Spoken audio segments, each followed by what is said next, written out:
Hi friends, welcome to Rohit blogs అండి. ఇది నా సెకండ్ బ్లాగ్.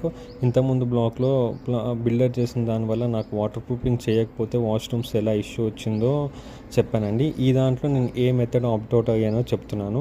నేను ఈ గ్రౌటింగ్ మెథడ్ అని దానికి వెళ్ళానండి. ఎందుకంటే మామూలుగా ఏం చేస్తారంటే మళ్ళీ అన్ని వాష్రూమ్స్ టైల్స్ అన్ని పగలగొట్టి వాటర్ ప్రూఫింగ్ చేసి నిలబెట్టి చూస్తారు కిందకి లీక్ అవుతుందో లేదా చూసి ఆ తర్వాత మళ్ళీ టైల్స్ వేస్తారు. సో జనరల్లీ అదైతే బెస్ట్, కానీ బడ్జెట్ దానికి మళ్ళీ ఎక్కువైపోతుంది. కొత్తిల్లు ఆల్రెడీ నేను చాలా ఇన్వెస్ట్ చేస్తున్నాను దీని మీద. అందుకని ఇంకా ఏం చేస్తానంటే గ్రౌటింగ్ ప్రాసెస్కి వెళ్ళాను. ఇదేంటంటే పర్ వాష్రూమ్ 3000 అన్నట్టు 2500 అట్లా తీసుకున్నారు.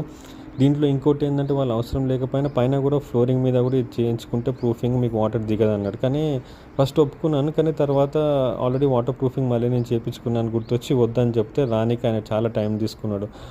ఇంకా రావట్లేదు చిన్న పని అని ఒక ఆల్మోస్ట్ 10 to 15 days సతాయించి మనం అడ్వాన్స్ కూడా కొట్టేసినాం ఆయనకి. ఆ తర్వాత వచ్చింది ఆయన వచ్చి ఇంకా అది కూడా నేను ఒక యూట్యూబర్ని, నేను అక్కడిక్కడ వీడియోస్ పెడతాను, మొత్తం అందరికీ చెప్తాను, రచ్చ అవుతుంది అంటే అప్పుడు వచ్చి చేసిపోయింది. లేకపోతే అడ్వాన్స్ చేతిలో పడితే అయితే రావట్లేదు. సో ఈ సినారియోలను ఫేస్ చేస్తే జనరల్లీ ఇట్లాంటి సినారియో అయితే అడ్వాన్స్ ఇవ్వాలా వద్దా, వర్కర్స్కి ఇస్తే ఎట్లుండాలనేది కమెంట్లో చెప్పేవాళ్ళంటే చెప్పండి ఏమన్నా. అండ్ ఇగో ఇలా కరెక్ట్గా మధ్యలో కట్ చేస్తారు. ఒక టైల్ అంటే ఇంకో టైల్ స్టార్ట్ అయ్యే దగ్గర కట్ చేసి దాంట్లో ఎపాక్సీ అనే కెమికల్ని ఫిల్ చేస్తారు. ఇది ఆ కెమికల్. దీనివల్ల ఏమవుతుందంటే ఓల్డ్ ఉన్న వాటర్ ఎండిపోవాలి, కానీ కరెంట్లీ అయితే వాటర్ లోపలికి దిగదు. ఇది ఒక 6 years ఆయన వారంటీ ఇస్తా అంటున్నాడు, కానీ తెలియదు ఏముంటుందో. కానీ 6 years ఉంటే నేను మళ్ళీ మొత్తం అన్నీ చేంజ్ చేద్దాం, ప్రస్తుతానికి అయితే నడవని అన్నట్టు ఈ మెథడ్కి వెళ్ళినండి. సో ఇది ఇక్కడికి ఎండ్ అయింది.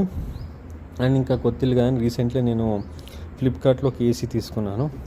అది ఇక్కడ నేను స్క్రీన్ షాట్ పెట్టినా చూడండి. ఫ్లిప్కార్ట్లో గోద్రేజ్ 1.5 ton 3 star ఏసీ, అది 27,000 పడింది విత్ క్రెడిట్ కార్డ్ ఆఫర్తో, 2025 మోడల్. అండ్ ఇది ఇన్వర్టర్ ఏసీ.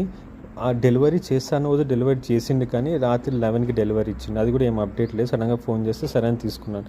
అది పోతే నెక్స్ట్ ఏమైందంటే జనరలీ గోద్రేజ్ కంపెనీ వాళ్ళు వచ్చి ఇన్స్టాల్ చేస్తారు అనుకున్న 1770 తీసుకుంటా అన్నారు. సో చూస్తే జీవ్స్ వాళ్ళు వస్తున్నారు, గోద్రేజ్ కంపెనీ వాళ్ళు రావట్లేదు. సరే వాళ్ళని యాక్సెప్ట్ చేస్తే ఏమైందంటే ఆయన 6th రోజు ఇన్స్టాలేషన్ అన్నాడు. ఎన్నిసార్లు కాల్ చేసినా టెక్నీషియన్ ఫోన్ లేపడు. షెడ్యూల్ క్యాన్సిల్ చేయమంటే సారీ వీ కెనాట్ క్యాన్సిల్ అంటారు. వాళ్ళ నంబర్ ఉండదు, ఈమెయిల్ ఐడి ఉండదు. నెట్ నుంచి తీసుకొని కాల్ చేస్తే కాల్ లిఫ్ట్ చేయరు, సర్వీస్ సెంటర్ వాళ్ళు కాల్ లిఫ్ట్ చేయరు, మెయిల్ ఐడి ఉండదు. సో ఆఖరికి నాకు 9కి ఫోన్ చేసి వాళ్ళు మాట్లాడుతున్న ఆటోమేటిక్ ఆయనే కట్ చేసి ఇట్లా మెయిల్ పంపింది.